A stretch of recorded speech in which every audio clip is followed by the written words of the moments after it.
Batia pog tukar nimo parikoy oy kahibang mga batan-on na nayaw imong tukar pang tiguwang. Dol, katong nakita nimo sa video, mga highlights na to. Unsa ka na siya, dili na siya pang club, mga pang festival nga party, nga millennials sa pangtukaron.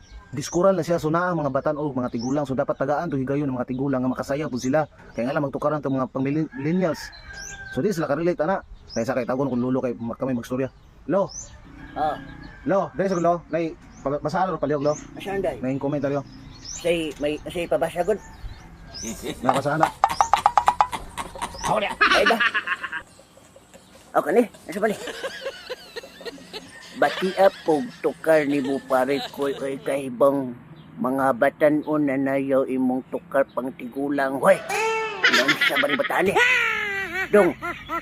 Okay ra na mga batan musayaw patukaran o ng mga pagtigulang kay makasabay man sila.